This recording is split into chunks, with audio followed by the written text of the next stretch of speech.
Alrighty, welcome everybody to this fantastic episode of the Second Order Podcast. My name is Nate. I am your host. And as you know, if you're a listener, we talk about what happens after a first sort of catalyst event. What is the second series of steps that you need to be considering?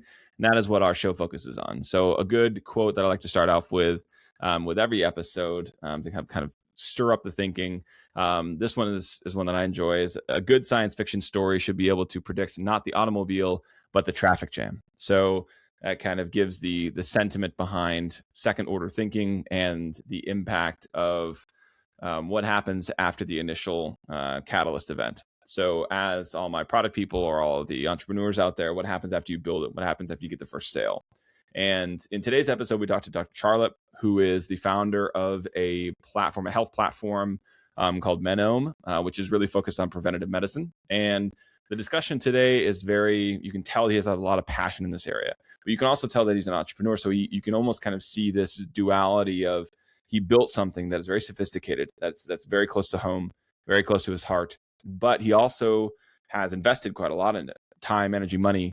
And he's now at the point where he's right at the precipice of launching, and his main focus is now to get people on it. So after going through this process of building something out, of being a physician and wanting to make it perfect, what are the things that he thinks of as he's building this product out? So you can tell that his main focus is, hey, I need to get this out. I need to get people on the platform, and I'll let him kind of talk you through the details, but very insightful conversation, especially for all those that don't come from a technology background or don't come from that type of background of what you would consider as a traditional entrepreneur. Somebody that is Harvard educated, has a Stanford background, very sophisticated, prestigious. He's an international representation of the United States for multiple different things, which you'll talk to in a second. But this person is also sort of struggling. I want to say struggling, but I would say he's now handling the common struggles of what happens after you build something. And that's definitely something that I think is worthwhile and worth the attention. So I hope you enjoyed the episode, and make sure you check out what happens with or his product, which he'll go into in further detail. Alrighty, joining me today in this episode is Dr. Charlap, who is the founder of Medome, which is a fantastic and a super cool platform that I can't wait to get to know a little bit more. Dr. Charlap, thank you for joining us today. A pleasure. Thanks for having me. Yeah, absolutely. All right, so I guess for the folks that are listening in, these are a lot of product people, a lot of technology people. Give me your, the 30-second overview of what Medome is, and then kind of why you decided to build it. Yeah. So Medome Men is an application focused on men's health. For those who don't know, men die on average 5 years earlier than women. They tend to be in denial most of their lives in terms of their health problems, and they delay going to the doctor, which contributes to diseases progressing to very dangerous levels. In my personal case, I lost my father, who didn't take particularly good care of his health, and I lost both my brothers, one to a misdiagnosis and the other one to a no diagnosis. And so men's health is particularly emotionally and personally very important to me. And it's about time somebody helped men navigate better through life and health issues to live the fullest life, because a lot of people depend upon men. And you can't just think about yourself. You got to think about all the people who need you to be around. Yeah, definitely. Well, first off, thanks for sharing, and sorry to hear that all the loss that led to this. But I guess you have a you have a title as a doctor. So tell me a little bit about your career before you got into this aspect. What kind of medicine did you study, and what area did you focus on? Sure. So I went to New York University School of Medicine. Graduated from there, did a residency in general surgery at Beth Israel. Then I got my MBA from Harvard and began working on entrepreneurial efforts. Initially worked with a biotechnology company that developed tools to decrease the damage done by heart attacks. Okay. And then went off and founded my own company that helped take care of people living in long-term care facilities. We became the largest provider of medical and dental services to 5 million residents of these facilities. Okay. I sold that and retired. Worst year of my life. Came out of retirement and opened a primary prevention medical center. Wanted to give back and help people avoid ending up in long-term care facilities because they're not the Not best the place most to spend illustrious. the rest of your life. And founded a primary prevention medical center that was doing amazing things. Thousands of patients came in to see us.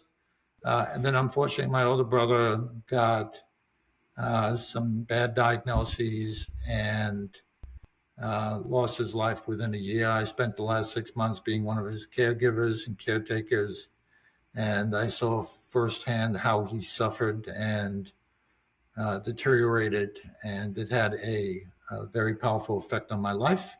I can And imagine. then decided to try to figure out why my brother was misdiagnosed. So I went back and got accepted into a program at Stanford and ended up spending 3.5 years at Stanford studying genetics because my brother had a genetic issue, as well as studying the whole field of misdiagnosis and diagnoses. And then I went from there. I spent 2 years at Harvard, continuing to do research at both institutions. I did research, published at Stanford, got money from Stanford, got money from Harvard to continue to do the research. And over 7 years ago, founded Medome. Initially tested the product with 100 plus doctors and thousands of patients, and would now have developed a very strong application for men. Right now, it's available to everybody, but by Father's Day, it will be completely focused on men. And it has all kind of calculators we developed to help identify low testosterone, if you're going to lose your hair, uh, your risk for heart disease, your risk for certain cancers. It has a well-being app built into it for you can take pictures of your food, you can track your fitness, you can track environmental exposures, you can set goals with a behavioral guidance. There'll be an AI coach that can coach you through everything. There'll be ability to journal. The list goes on. There's 40 different capabilities built into the application Okay. to help people be the best version of themselves, particularly Yeah. men. Yeah. I mean, that sounds fascinating. Again, obviously a very super in-depth career, or the background that you have is very prestigious. So By the Stanford, way, I forgot to mention that to open up my preventive medicine clinic, I had to self-train in preventive medicine. sure. And that led me to actually representing the United States on an international committee as a preventive medicine expert. Excellent. So So there's no short of credentials in you. a couple more credentials. I was also a principal investigator for a National Institute of Health study, and I'm a co-investigator right now on a National Health Service study in the UK focused on early cancer detection. Sure. Okay. Wow. I mean, you got tons of different backgrounds, all in the medical sphere, very illustrious, very prestigious, and I can totally understand your why related to why you built this platform. So let's double click into that. This is not your first venture, and this is not your first sort of rodeo building an enterprise or building a company. So what were some of the aspects from your previous work that you had done, or previous enterprises or startups or whatever you want to call them, which is the now term? But what were some of the lessons that you learned from those previous ones that you brought in to Medome, and did that help you, or did it end up, did you still end up coming across a bunch of different other challenges as you're going into it? Definitely lots of new challenges. But what was reaffirmed is something I told my kids when they were growing up. If you want to get an A on every test you take, you better study for an A plus. Sure. And it's the same thing I've learned in any endeavor that I've taken on.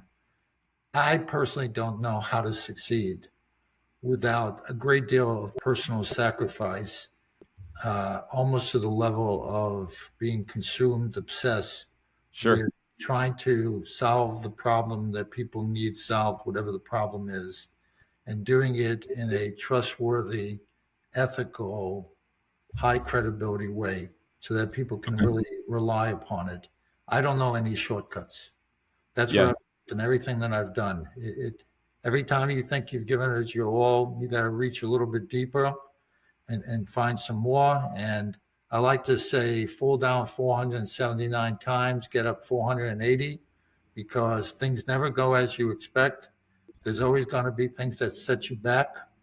And the short way to fail is to quit.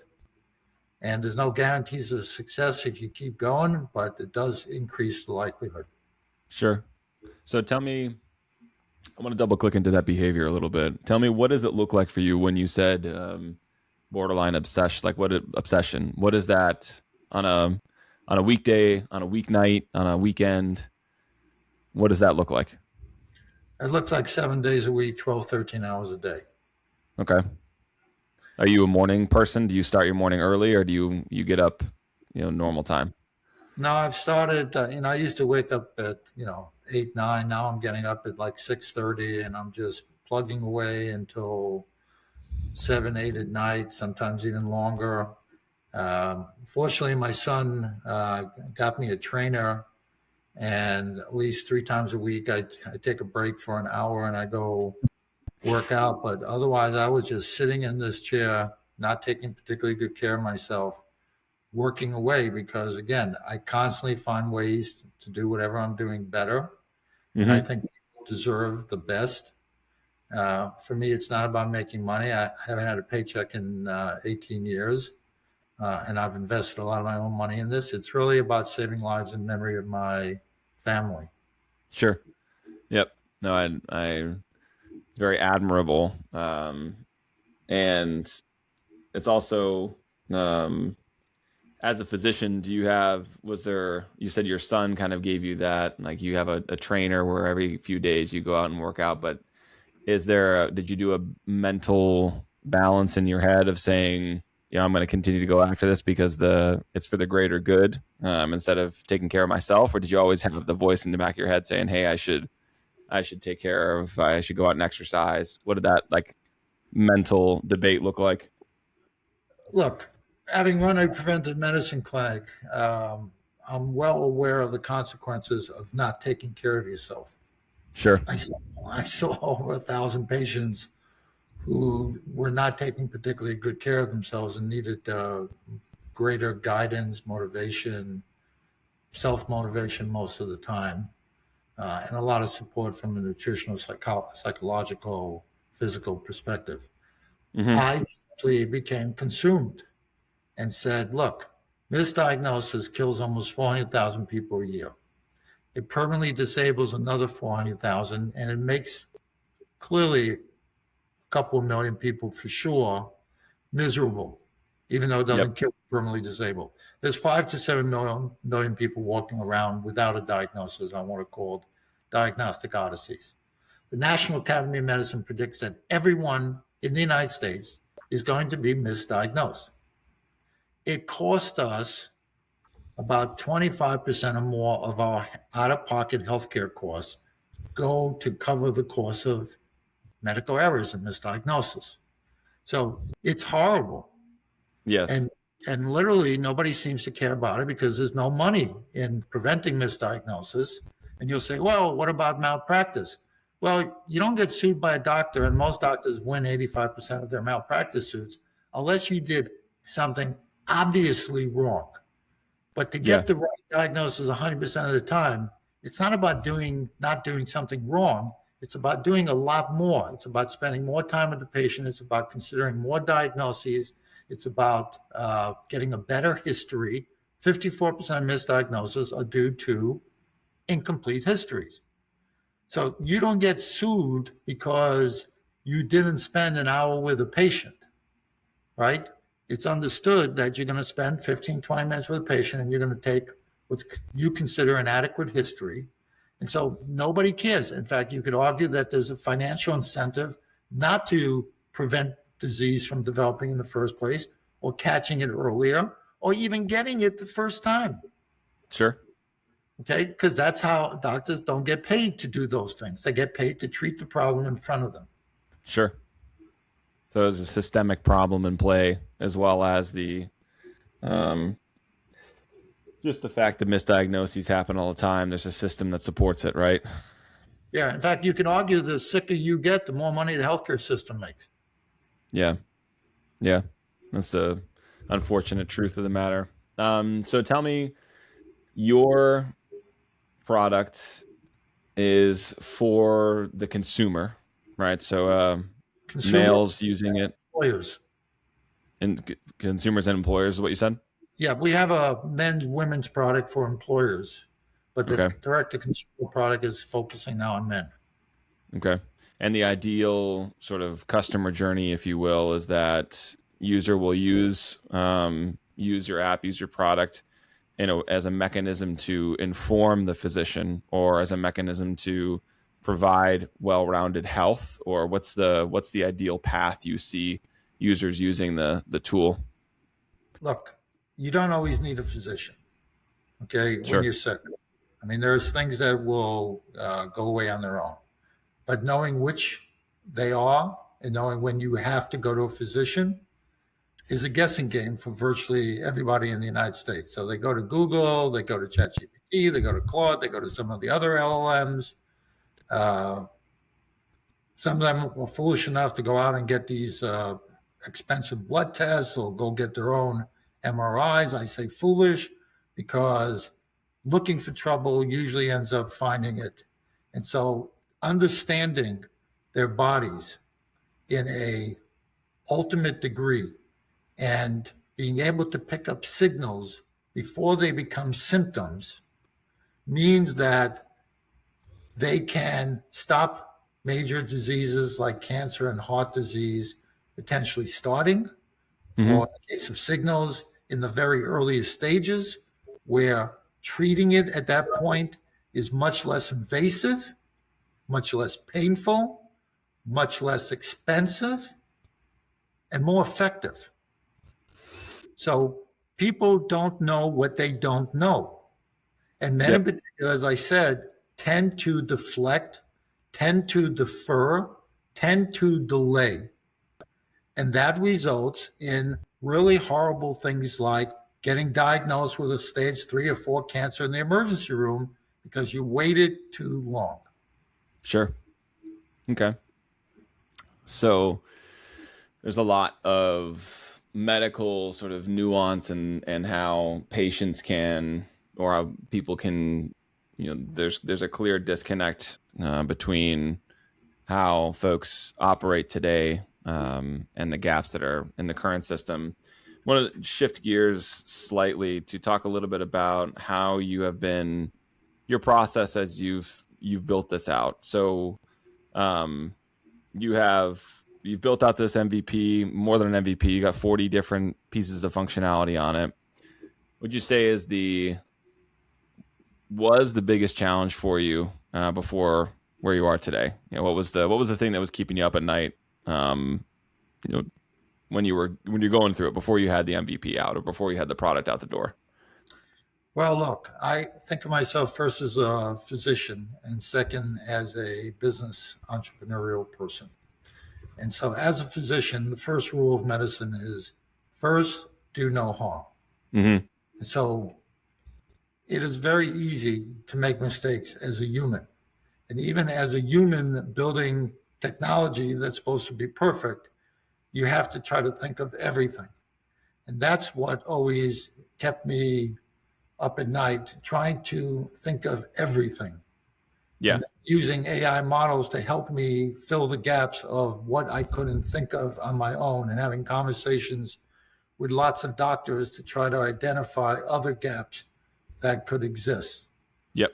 And so that was the scariest part, building something that I would use on myself. In fact, this is a true story. A few days ago, using my own application, I made a change to my medications because Okay. my Huh. doctors missed something that my model caught. Fascinating. That's a huge use case.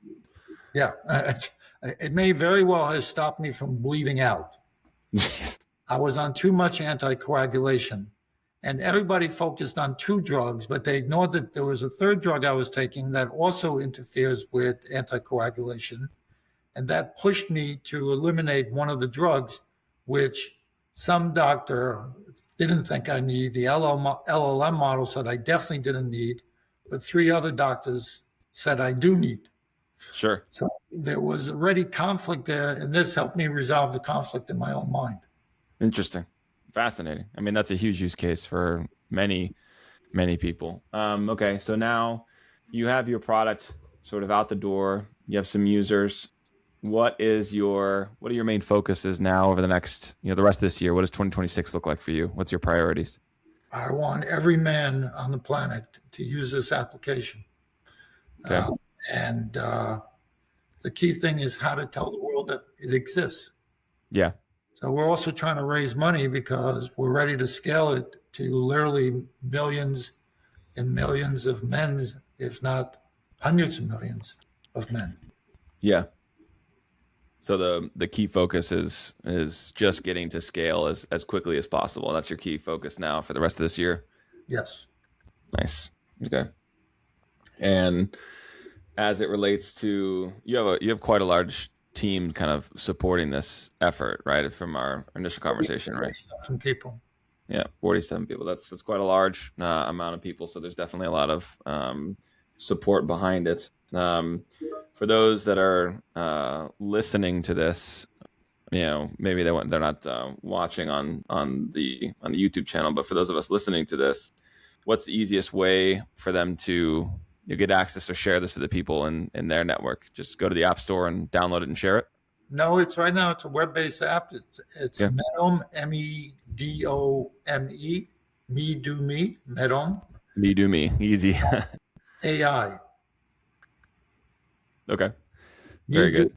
AI, Medome, Medome, which Excellent. means all of medicine. Om means all of scientifically, and med means all of medicine.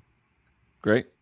So as you're thinking about one, I think the platform is great. I've been in, my background is in been a couple different startups in the wellness space, but by far what I've seen on your platform now is it is truly a platform, not just a single feature. So I definitely think that there's quite a lot of legs behind it, related to how much influence it could have for the target audience. So I think that's fantastic. Any specific pieces of gotchas that would help other people that might be inspired, especially from the medical standpoint? Like I a lot of my friends in my network are PAs, physicians, MDs, NPs that are also entrepreneurs. Any pieces of advice that you might share to that specific group or generally? Yep. So I do a lot of startup mentoring. Okay. And I have 5 first things I say to somebody. Solve a problem that's clearly a problem. Mm-hmm. Or it's a problem people have, it's a problem people want to solve, it's a problem that people are trying to solve already with some inferior approach. 2, make sure you know who owns that problem. Because that's not always clear on that one. Problem. 3, make sure you know who's willing to pay for that problem. So Sure. one person might own it, another person might pay for it, like in the case of somebody caregiving for somebody else. Yeah. Okay. Make sure that you'll get paid enough money to make it worthwhile for you to solve that problem. And finally, make sure that from a competitive perspective, you've got something that either competes on price, on service, or on differentiation. And when you're solving a problem, there's 2 facets of solving a problem. It could be a pain problem or it could be a pleasure problem. A pain problem is something that's causing a pain. A pleasure problem, which is something that's helping somebody elevate themselves. Sure. Okay, or enjoy life more. That's more of a pleasure problem. Going on a trip, right? Buying a house. So I didn't take that advice because I'm on a mission. And so I didn't solve one problem. I've solved multiple problems simultaneously because I originally set out to prevent cancer and said, what's the point of preventing somebody from dying from cancer only to have them die from heart disease or some other disease? So we had to take a more holistic, comprehensive, exhaustive approach to making sure that we're covering all the bases, bases. And Medome Men covers all the bases. Again, Medome is already out as an application. You can already subscribe to it, but Medome Men is coming out in the next few weeks, right before Father's Day. It is the perfect gift for Father's Day for the man in your life, whether it's your father, your grandfather, your son, your lover, your friend, your colleague, someone that you care about who's a man, because men do not do a good job in taking care of their health. And yet so many people depend on those men. Okay. And when we lose them, losing one of my brothers who had 4 kids, who have now 18 grandkids, they would have loved to have known their grandfather, and he would have been so inspirational in their lives. And even as a doctor, he couldn't protect himself against a misdiagnosis. But now you can.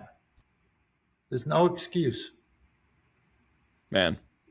Well, I think that's the best note that we could possibly leave it on. Dr. Charlap, really appreciate you being on the Second Order podcast today. And I think a lot of folks, not only from your background of building this, but also just from the pure, the story, not the story, the life that you've experienced and the reason why this is built and the reason why is so important is both heartbreaking and also very noble and promising. So thank you for doing the work. Thanks for being on the show. Look forward to having you back. And for anybody that wants to reach out, we'll have all the links to Medome, and please do share with the men in your life around Father's Day. And this should be out around that time. So this will be a perfectly timed episode. So thank you, sir, and look forward to having you back. All right. Thank you. All right. And you just heard that fantastic discussion I had with Dr. Charlap. I mean, it was very inspirational, I would say, the background that he had with his family and where the genesis behind why he built the platform that he built, why he built this product. A lot of times people go into it for, the reasons to make a quick buck or to build an enterprise or whatever, but there's definitely passion in this. And you can tell every time he talks about it, you can tell there's quite a lot of focus on the actual impact that this can have. So I highly encourage anybody that's listening to go and check out Medome and make sure that you can share it with somebody in your life, because I do think that longevity and preventative health is something that is underappreciated and underlooked at, related to, especially in the States. So big shout out to Dr. Charlap, and make sure that you do check out Medome. Also just the insights around him around how to build this. Now he's got a complex product that's very, very robust and very, very sophisticated.